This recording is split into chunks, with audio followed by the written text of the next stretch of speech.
I'm Michael Jagger. I am a native Vermonter. I grew up in St. Albans, Vermont. I'm actually on a farm north of here, about 15 minutes from the Canadian border. I am one of the founding partners of JDK Design.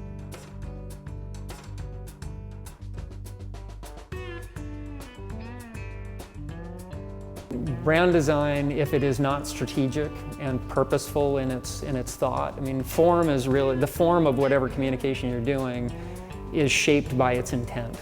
You have to understand what it is you're trying to accomplish and why, and hopefully you believe in that cause, and then that starts to unlock your thinking about what would make it different. Why does it matter? Why will anybody care? Empathy is everything, because if you're going to find truly valid original ideas, be them color, logo, the words, the name of something, if you don't have an empathetic connection to the audience to the point that you are part of the audience or you are deeply embedded in understanding of that audience, you won't really be able to touch that emotional and rational cultural unity that you need to understand.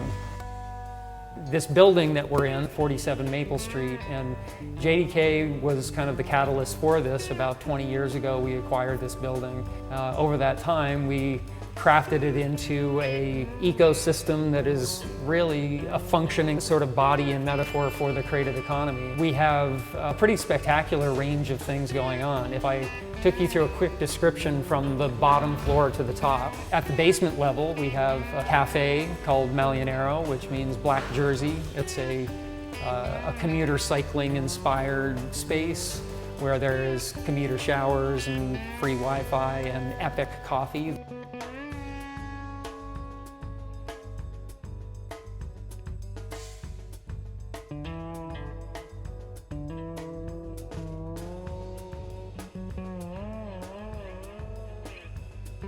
So cafes are a place where intersections of ideas happen. I have met film directors down there, writers, designers, bike builders, many different creators, and that's what Malionero is about. Additionally, in that space is the Iskra Print Collective, which is a silkscreen print shop and a place where there's all kinds of public printing that happens and education and teaching. There is Budnitz Bicycles, and Paul Budnitz, who was the originator of Kid Robot, started a cycling company. Beautifully designed bicycles there that from this space, the design, and he builds the bikes out there, they're sold all over the world. If you go up a floor, there's a number of other companies that are here. Terry Bicycles is here as well, which is one of the original women's cycling brands, doing incredible work in the women's space of cycling and touring. And then you continue to go up, so if you went on the elevator, you will go to Karma Birdhouse. We opened up an entire floor, 11,000 square feet, opened up to small creative spaces and offices. It's pretty clear the idea is karma in the sense of pay it forward with good work and good thinking and collaboration, and a birdhouse of energy, that it's just this sort of eclectic mix of things. We have brought together web designers, 3D projection designers. There is literally a molecular engineer who came in from Washington, D.C. There is an architectural firm. There's an industrial design firm. There's a PR firm. There's a painter. There is a writers group called the Renegade Writers Collective. There's video game designers. And that group, of course, all commingles with everything in the space. So we have events like here in the gallery that I'm sitting in. We have art openings, we have open forum dinners that people can talk about their work, they can make connections, they can collaborate on projects. And then the top floor is JDK Design, working on a number of different categories, from snowboarding to video games to health and wellness. And there's ultimately other agencies as well. I mean, KSV, who's right across the street from us, they actually were in Burlington probably 7 or 8 years before we started JDK, and have done a lot of work all over the world. You know, Fuse Marketing actually is another example. They're over in Winooski, and they do a lot of youth culture-based marketing and online communications. Select Design, another group that's done beautiful work in this community and beyond. really, really profound work and great people. What's been really fascinating about working in Vermont is there was a time, certainly early on, we would get jokes from clients like, oh, is there, do you guys have power up there? Or, kind of poking fun at like, well, you're this design firm way out in Vermont.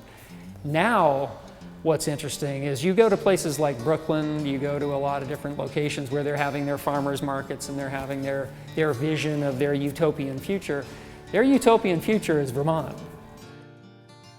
I grew up in Vermont. I grew up in southern Vermont in a really small town, and I really wanted to stay in Vermont and help bring creative economy and technology jobs to the state, because I love living here. It's a beautiful place to be. I also love how in Vermont everyone has this sort of weird, unique, individual story. Like, you'll say, oh, I'm Marguerite and I make video games and I also write on the weekends and I have a parrot, and the person I'm talking to will say, oh, well, that's great, I do construction, but I also do artisanal cheese and I have some honeycombs. It's a good home base, so the ideal would be stationed here and then fly to different places for different installations or different projects, but I feel like that home base is really important, and a quick JetBlue flight to New York is super useful. One of the things about Burlington that's really, really fascinating is when you think about the actual population and scale of about 50,000 people, and the creative horsepower that is here, the sort of concentration that happens with the firms that are here, the creators that are here. The per capita mix in that is probably unlike anywhere else. I mean, it's very fascinating how that's working. And part of it, I think, is, Burlington has this very kind of bohemian, independent, kind of open, free-thinking vibe. There is a degree of a neo-hippiness that kind of exists here, but it's at the same time very progressive and stylish and forward. And when you think about even the forefathers of Vermont, and it's always had a little bit of a rebel faction to it, and that brings with it very open-minded, creative thinkers. And as fringe as Peter Schumann and the Bread and Puppet posse out in Glover, and the band Fish, and Ben and Jerry, and Jake Carpenter, and Jeffrey Hollander from Seventh Generation. I mean, these are very independent, rebellious thinkers who are disrupting culture, but they're disrupting it with substance by inventing things like snowboarding and doing things like Seventh Generation, doing the sustainably based, healthy, clean, transparent thinking that they're doing with their home products and what they do for babies and everything. They're the real deal. That has existed for nearly 30 years. That isn't some little green bandwagon company that popped up last year. I mean, this is people with conviction. This is a culture with conviction.